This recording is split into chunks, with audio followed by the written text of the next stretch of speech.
Hello everyone, welcome to educator Payal. तो आज मैं आप सभी को क्लास 12 के बीएसटी का चैप्टर 1 मैनेजमेंट यानी कि प्रबंध का सारा ही MCQ including previous year questions, तो सारा ही ओवरऑल जितना भी इस चैप्टर में एमसीक्यू होगा उन सभी को सॉल्व करके बताऊंगी, जिससे कि आपको ये एग्जाम में बहुत हेल्पफुल होगा। तो क्वेश्चन नंबर 1 है हमारे पास, प्रबंध है। तो इसका ऑप्शन है हमारे पास ए कला, बी विज्ञान, सी कला और विज्ञान, डी कोई नहीं। तो प्रबंध जो होता है हमारे लिए कला भी है और विज्ञान भी है, तो इसका आंसर हो जाएगा ऑप्शन सी। क्वेश्चन नंबर 2 है हमारे पास, किसी भी देश के विकास में सबसे अधिक आवश्यकता है भौतिक संसाधन की, आर्थिक संसाधन की, कुशल प्रबंध की, कोई नहीं। अगर हम प्रबंध का चैप्टर पढ़ रहे हैं तो किसी भी देश के विकास में सबसे बड़ा महत्वपूर्ण योगदान जो होगा वो प्रबंध ही होगा, कुशल प्रबंध की। क्वेश्चन नंबर 3 है हमारे पास, जॉर्ज आर टेरी के अनुसार प्रबंध के कार्य है ए ऑप्शन में हमारा 4, बी 2, सी 6, डी 5। तो प्रबंध के जो जॉर्ज आर टेरी ने जो अपना डिफिनेशन दिया है प्रबंध के लिए, तो उसमें उन्होंने 4 कार्य का उसमें बताया है, 4 कार्य के बारे में। क्वेश्चन नंबर 4 है हमारे पास, आ जाता है नियोजन प्रबंध का डैश डैश डैश चरण है। तो नियोजन जो होता है प्रबंध का पहला कार्य होता है नियोजन, उसके बाद फिर संगठन, इस तरह करके नियोजन जो है प्रबंध का सबसे पहला कार्य है। तो जो इसका प्रबंध का चरण भी पहला हुआ, तो इसका ऑप्शन हो जाएगा ए। क्वेश्चन नंबर 5 है हमारे पास, भारत में प्रबंध है। भारत में प्रबंध है आवश्यक, अनावश्यक, विलासिता, कोई नहीं। तो प्रबंध भारत में बहुत ही आवश्यक है क्योंकि ये देश के विकास में मदद करता है। क्वेश्चन नंबर 6 है हमारे पास, नियुक्तिकरण है संगठन का भाग, कर्मचारी प्रबंध के कार्य, प्रबंध के कार्य या सभी। तो नियुक्तिकरण प्रबंध का कार्य है, तो ये इसका आंसर हो जाएगा option number C. Question number 7 है हमारे पास, प्रबंध का सार है संगठन, नियुक्तिकरण, समन्वय, नियोजन। तो ये तीनों तो प्रबंध के कार्य है, लेकिन ये समन्वय ये जो है प्रबंध का सार है। प्रबंध की जितनी आवश्यकता होती है समन्वय की भी उतनी ही आवश्यकता होती है। ये कर्मचारियों विभागों में तालमेल दर्शाता है, तो इसका आंसर हो जाएगा हमारा सी। क्वेश्चन नंबर 8 है हमारे पास, नियोजन होता है भूतकाल के लिए, भविष्य के लिए, वर्तमान के लिए, सभी के लिए। तो नियोजन जो होता है, हम नियोजन का मतलब होता है प्लानिंग।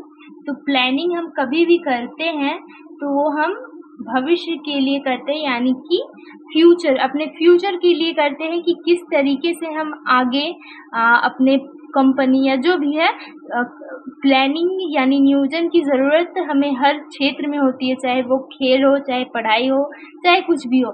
तो जो भी नियोजन यानी प्लानिंग हम करते हैं तो उस प्लानिंग को हम फ्यूचर में यूज़ करते हैं, तो इसका आंसर हो जाएगा भविष्य काल के लिए। क्वेश्चन नंबर 9 है हमारे पास, प्रबंध के कितने स्तर है। तो प्रबंध के आपको बता दूं कि प्रबंध के 3 स्तर होते हैं। सबसे पहला होता है उच्च स्तरीय प्रबंध, दूसरा होता है मध्य स्तरीय प्रबंध और तीसरा पर्यवेक्षी प्रबंध या निम्न स्तरीय प्रबंध। तो प्रबंध के 3 स्तर होते हैं, इसका जो ऑप्शन है बी ये सही हो जाएगा। क्वेश्चन नंबर 10 है हमारे पास, नियोजन में शामिल है। तो क्या क्या शामिल है, कब करना है, कैसे करना है, क्या करना है, सभी। तो हम लोग प्लानिंग करते हैं किसी चीज़ का, उसमें कब करना है, क्या करना है, कैसे करना है, सभी चीज़ें शामिल होती हैं। तो इसमें तीनों ही शामिल है, तो इसलिए इसका आंसर हो जाएगा ऑप्शन नंबर डी, सभी। क्वेश्चन नंबर 11 है हमारे पास, निम्न में से कौन सा कथन सत्य है। प्रबंध एक उद्देश्य प्रधान प्रक्रिया है, प्रबंध एक सामूहिक प्रक्रिया है, प्रबंध मानवीय प्रयासों से संबंधित है और चौथा ऑप्शन है हमारा उपरोक्त सभी। तो प्रबंध एक उद्देश्य प्रधान प्रक्रिया है, इसमें हम एक उद्देश्य लेकर चलते हैं जिसको हासिल करने के लिए हम कार्य करते हैं, योजना बनाते हैं, संगठन करते हैं, नियुक्तिकरण, स्टाफिंग करते हैं, सब कुछ उद्देश्य के लिए ही करते हैं। तो ऑप्शन नंबर ये तो सत्य है। प्रबंध एक सामूहिक क्रिया है, ये प्रबंध जो है सामूहिक क्रिया है, ये भी बिल्कुल सही है। इसमें प्रबंध एक से नहीं होता, प्रबंध में सभी लोगों की, कर्मचारी हो, उच्च स्तरीय हो, निम्न स्तरीय हो, प्रवेशी हो, जो भी है, तो सभी की आवश्यकता होती है, इसलिए ये सामूहिक क्रिया भी है, ये भी सत्य है। प्रबंध मानवीय प्रयासों से संबंधित है, इसमें मानवीय प्रयास लगते हैं, जैसे कि मैंने बताया कर्मचारी जो उच्च स्तरीय होते हैं, जो नीति बनाते हैं, उन सभी की प्रयासों से संबंधित है। तो इसका आंसर हो जाएगा डी, क्योंकि ये तीनों ही जो है सही है अपने अपनी जगह पे, तो उपरोक्त सभी सही है। ठीक है, क्वेश्चन नंबर 12 है हमारे पास, निम्न में से कौन प्रबंध का उद्देश्य है? तो प्रबंध का उद्देश्य है लाभ अर्जन, संगठन का विकास, नीति निर्धारण। प्रबंध का उद्देश्य लाभ, कोई भी किसी भी कंपनी में, अगर किसी बिजनेस में हम प्रबंध करते हैं तो उसका सीधा सीधा मतलब प्रॉफिट से होता है कि हमें लास्ट में जाकर प्रॉफिट ही अर्निंग करना है। तो ये तो प्रबंध का उद्देश्य हुआ। संगठन का विकास, जो भी लोग उस कंपनी में, बिजनेस में कार्य कर रहे हैं, तो उस संगठन का विकास भी प्रबंध का उद्देश्य होता है। नीति निर्धारण करना, जो भी कार्य बिजनेस में होंगे उसके लिए नीति बनाना, तो वो सब भी प्रबंध का उद्देश्य है। तो इसका भी आंसर हो जाएगा ऑप्शन नंबर डी, सभी। क्वेश्चन नंबर 13 है हमारे पास, डैश डैश डैश का अर्थ है किसी काम को समय पर पूरा करना। तो इसका ऑप्शन देख लेते हैं हम लोग, कुशलता, प्रक्रिया, योजना, प्रभावपूर्णता। तो कुशलता मतलब होता है कितना भी लागत है वो मिनिमम, हमें कोई भी चीज हमें बनाना है, कोई भी गुड्स बनाना है, कोई भी, तो उसमें मिनिमम से मिनिमम लागत लगे कम से कम, कि कम में तैयार हो जाए, समय जितना भी लगे लेकिन कम से कम लागत में हमें वो माल मिल जाए, तो उसे कुशलता कहते हैं। लेकिन इसमें क्या है कि काम को समय में पूरा करना है, चाहे लागत जो भी है, कॉस्ट है हमारी, वो जितनी भी हो। तो प्रक्रिया तो नहीं है ये, योजना नहीं है। प्रभावपूर्णता, तो प्रभावपूर्णता का मतलब होता है लागत कितना भी लगे लेकिन जो भी हमें हमारा कार्य हो वो समय पर पूरा हो जाए, तो ये हो गया प्रभावपूर्णता। क्वेश्चन नंबर 14 है हमारे पास, प्रबंध एक पेशा है, प्रोफेशन है। ठीक है, यह कथन किसका है? जॉर्ज आर टेरी का, हेनरी फ्योल का, आर.सी. डेविस का, अमेरिकन प्रबंध एसोसिएशन। तो ये देख लेते हैं किसका है। तो ये जो कथन है प्रबंध एक पेशा है, तो ये अमेरिकन प्रबंध एसोसिएशन का कहना है, इन्होंने यह कथन हमें दिया है। क्वेश्चन नंबर 15 है हमारे पास, नियोजन है लक्ष्य अभिमुखी, उद्देश्य अभिमुखी, मानसिक प्रक्रिया, सभी। तो नियोजन यानी कि प्लानिंग, फिर से हम प्लानिंग में आ गए। तो लक्ष्य को देखकर आगे हम लक्ष्य डिसाइड करते हैं कि हमें यहाँ तक पहुँचना, जैसे ये एक स्टेज है, ये एक सीढ़ी है, ये एक सीढ़ी है, तो हम आगे डिसाइड करते हैं कि हमें यहाँ तक पहुँचना है। तो फिर हम डिसाइड करते हैं कि यहाँ तक कैसे पहुँचे, कैसे, किस तरीके से प्लानिंग, इसी के लिए तो हम प्लानिंग बनाते हैं कि हम यहाँ तक पहुँच सके। तो ये एक लक्ष्य अभिमुखी होता है। तो ये नियोजन लक्ष्य अभिमुखी भी है। उद्देश्य अभिमुखी, तो इसमें उद्देश्य बनाया जाता है कि इस उद्देश्य से हम प्लानिंग कर रहे हैं, तो ये उद्देश्य अभिमुखी भी है। मानसिक प्रक्रिया, प्लानिंग जो होता है, हम किसी भी चीज का प्लानिंग करते हैं तो इसमें हमारे दिमाग का, हमारे मानसिकता का बहुत यूज होता है, जो मानसिक रूप से बहुत अच्छा होता है। नियोजन कोई आसान प्रक्रिया नहीं है, क्रिया नहीं है, इसे करने के लिए मानसिक प्रक्रिया से गुजरना पड़ता है। हम प्लानिंग करते हैं, हर एक चीज को देखते हैं, क्या परफेक्ट होगा, क्या इसके लिए सही होगा, क्या गलत होगा। तो ये नियोजन एक मानसिक प्रक्रिया है। तो मानसिक प्रक्रिया भी है, लक्ष्य अभिमुखी भी है, उद्देश्य अभिमुखी है, तो इसका आंसर हो जाएगा सभी। ठीक है। क्वेश्चन नंबर 16 है हमारे पास, नियुक्तिकरण है। तो नियुक्तिकरण नियोजन करना, नियंत्रण करना, निर्देशित करना, ये तीनों तो प्रबंध के कार्य है, तो ये तीनों नहीं होगा। व्यक्तियों को कार्य पर लगाना, नियुक्तिकरण यानी कि स्टाफिंग होता है, यानी कि व्यक्तियों को काम पर लगाना, तो व्यक्तियों को काम पर लगाना ये इसका सही आंसर हो जाएगा। क्वेश्चन नंबर 17 है हमारे पास, समन्वय स्थापित किया जाता है विभागों के बीच, प्रबंध एवं कर्मचारियों के बीच, समूह के बीच, सभी के बीच। तो समन्वय जो होता है तालमेल बैठाना कि किसी भी प्रबंध में, बिजनेस में, कंपनी में या किसी भी ऑर्गेनाइजेशन में कि लोगों के बीच तालमेल बैठे, लड़ाइयाँ ना हो, सब अपने अपने कार्य में अच्छा से अच्छा दे, एक दूसरे की मदद करे, है ना। तो ये सभी विभागों में जरूरी है, सभी समूहों में जरूरी है, कर्मचारियों के बीच जरूरी है। तो इसका आंसर हो जाएगा सभी के बीच, विभागों के बीच, प्रबंध एवं कर्मचारियों के बीच भी, समूह के बीच भी, सभी के बीच। ठीक है, ये आंसर हो जाएगा। पर्यवेक्षक डैश डैश देश के अंतर्गत होते हैं, उच्च स्तरीय प्रबंध, मध्य स्तरीय प्रबंध, निम्न स्तरीय प्रबंध, कोई नहीं। तो पर्यवेक्षक होते हैं ना, सबसे पहले तो आप जान लें कि 3 स्तर होते हैं प्रबंध के, उच्च स्तरीय प्रबंध, निम्न स्तरीय प्रबंध, मध्य स्तरीय प्रबंध और निम्न स्तरीय। तो निम्न स्तरीय प्रबंध का दूसरा नाम है पर्यवेक्षी प्रबंध। आप देख सकते हैं इसके नाम में ही पर्यवेक्षी आ गया, यानी कि पर्यवेक्षक जो होते हैं वो निम्न स्तरीय प्रबंध के अंतर्गत आते हैं। ठीक है, क्वेश्चन नंबर हमारे पास है अगला 19, डैश डैश डैश के अनुसार प्रबंध औपचारिक रूप से समूह में संगठित मनुष्यों से तथा उनके साथ मिलकर कार्य करने एवं कराने एवं करने की कला है। तो ये जो डिफिनीशन है हमें देखना है कि किसने दिया है। तो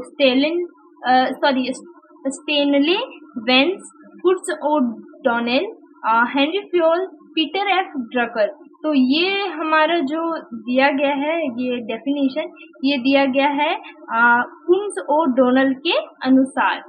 क्वेश्चन नंबर 20 है हमारे पास, प्रबंध का सामाजिक उत्तरदायित्व है सभी के प्रति, केवल कर्मचारियों के प्रति, सरकार के प्रति, केवल उपभोक्ताओं के प्रति। देखिए, ये सामाजिक उत्तरदायित्व, समाज में सरकार भी आती है, कर्मचारी भी आते हैं, उपभोक्ता भी आते हैं। प्रबंध आगे हम जान लेते हैं, प्रबंध का सामाजिक उत्तरदायित्व क्या है, कर्मचारियों के लिए क्या है, सरकार के लिए क्या है, उपभोक्ता के लिए क्या है। तो सामाजिक उत्तरदायित्व सबसे पहले है कर्मचारियों के लिए कि उन्हें समय समय पर अपना वेतन दिया जाए, उनका कमीशन, बोनस सब दिया जाए, ये इनका सामाजिक दायित्व है। कर्मचारियों के प्रति, सरकार के प्रति है कि टैक्स समय समय पर भरा जाए, सरकार की नीतियों का पालन किया जाए, ये सरकार के लिए है। उपभोक्ताओं के लिए कि उन्हें सही जो भी उनका माल जो होता है, उनका गुड्स होता है, वो सही क्वालिटी का हो, सही समय पे मिले, सही दाम में उन्हें मिले। तो ये सभी सामाजिक उत्तरदायित्व है प्रबंध के। तो ये इसका आंसर हो जाएगा सभी के प्रति। क्वेश्चन नंबर 21 है हमारे पास, प्रबंध कला है स्वयं काम करने की, दूसरों से काम लेने का, स्वयं काम करने व दूसरों से काम लेने का कला है या कोई नहीं। तो प्रबंध कला है स्वयं काम करने का और दूसरों से भी काम लेने का। क्वेश्चन नंबर 22 है हमारे पास, प्रबंध व्यक्तियों का विकास है ना कि वस्तु का निर्धारण। यह कथन है, तो प्रबंध व्यक्ति का विकास नहीं है, विकास है ना कि वस्तु का निर्देशन। तो ये कथन हमें दिया है लॉरेंस ए एप्ले ने। ठीक है, याद रखिए आप इनका नाम, बहुत ही जरूरी है एग्जाम के पॉइंट ऑफ व्यू से। क्वेश्चन नंबर 23 है हमारे पास, प्रबंध की प्रकृति है जन्मजात प्रक्रिया, अर्जित प्रतिभा के रूप में, जन्मजात प्रतिभा एवं अर्जित प्रतिभा के रूप में, कोई भी नहीं। तो इसमें साफ साफ पूछा जा रहा है कि ये प्रबंध जो आता है, मैनेजमेंट की जो स्किल्स होती है वो हमें जन्मजात यानी कि बचपन से ही हमें किसी किसी स्पेशल को दिया जाता है, भगवान के द्वारा गिफ्ट, गॉड गिफ्टेड जिसे कहते हैं वैसे मिलती है, या इसे सीखा जा सकता है। तो इसका आंसर दोनों हो जाएगा। जन्मजात प्रतिभा भी है किसी चीज को मैनेज करना, और सीखा भी जा सकता है, स्किल डेवलप किया जा सकता है। तो प्रबंध की प्रकृति, ये सी वाला ऑप्शन हमारा ज्यादा सही है, तो ये सी वाला हो जाएगा। क्वेश्चन नंबर 24 है हमारा, प्रबंध की सामाजिक उत्तरदायित्व की प्रकृति में लागू होता है क्रेता की सावधानी का नियम, विक्रेता की सावधानी का नियम, कोई नहीं, सभी। तो इसका जो आंसर हो जाएगा बी हो जाएगा, सामाजिक उत्तरदायित्व की प्रकृति में लागू होता है विक्रेता की सावधानी का नियम। क्वेश्चन नंबर हमारे पास आ जाता है अगला 25 क्वेश्चन नंबर हमारा देख लेते हैं। किसी भी देश के विकास में सबसे अधिक आवश्यकता है भौतिक संसाधन की, आर्थिक संसाधन की, कुशल प्रबंध की, कोई नहीं। ये तो क्वेश्चन नंबर 1 ही है, हमारे ख्याल से रिपीटेड है, तो इसका आंसर हो जाएगा कुशल प्रबंधन की। किसी भी देश के विकास में कुशल प्रबंधन की आवश्यकता होती है। क्वेश्चन नंबर 26 है हमारे पास, उच्च स्तरीय प्रबंधक नियोजन पर अपने समय का भाग व्यय करता है। तो तीन स्तरीय प्रबंध होते हैं, उच्च स्तरीय, मध्य स्तरीय और निम्न स्तरीय।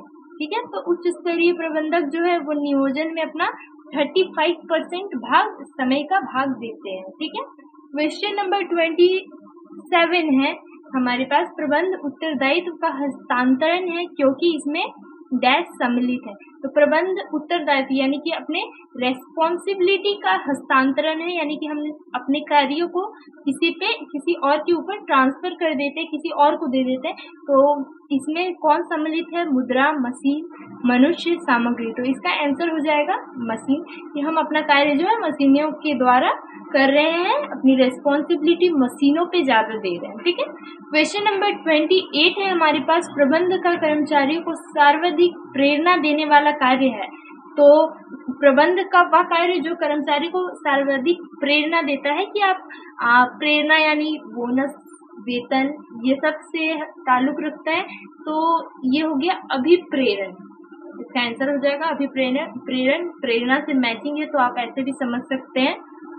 क्वेश्चन नंबर 29 है हमारे पास, समन्वय है ऐच्छिक, आवश्यक, अनावश्यक और समय की बर्बादी। तो समन्वय जो है बहुत आवश्यक है, मैंने फर्स्ट वाले क्वेश्चन में बताया कि ये तालमेल बैठाता है विभागों के बीच, कर्मचारियों के बीच, तो ये आवश्यक है।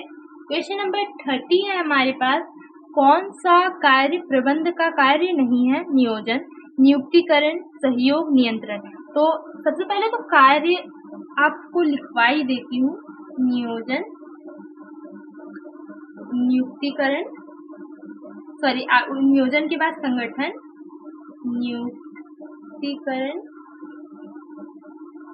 नियंत्रण, निर्देशन, फिर नियंत्रण। 5 कार्य है हमारे पास। तो जो कार्य नहीं है वो है सहयोग, सहयोग प्रबंध का कार्य नहीं है। नीति निर्धारण कार्य है, नीति निर्धारण यानी कि जो कैसे मैनेज करना है, क्या करना है, कितने स्टाफ्स रखने हैं, कौन से कर्मचारियों को रखना है, कर्मचारियों में कौन से गुण होना चाहिए, किस कर्मचारी को किस डिपार्टमेंट में दिया जाए, है ना। तो वो सब नीति बनाना, वो निर्धारण कौन से, तो देखिए नीति जो होते हैं सबसे उच्च डिपार्टमेंट वाले, है ना, उच्च स्तरीय प्रबंधक का कार्य होता है। तो इसका जो आंसर है वो ए हो जाएगा। जो सबसे हेड में होते हैं उनको नीति निर्धारण ये सब कार्य दिया जाता है।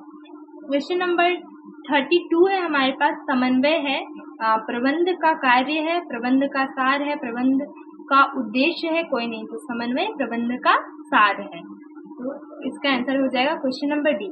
हमने आज कंप्लीट किया लगभग 32 क्वेश्चन। इस चैप्टर के जितने भी क्वेश्चन थे हमने सारे ही कंप्लीट कर लिए हैं, 32 क्वेश्चन। अगर आपको वीडियो पसंद आता है तो लाइक करें, चैनल सब्सक्राइब करें और शेयर करें वीडियो अपने दोस्तों के साथ।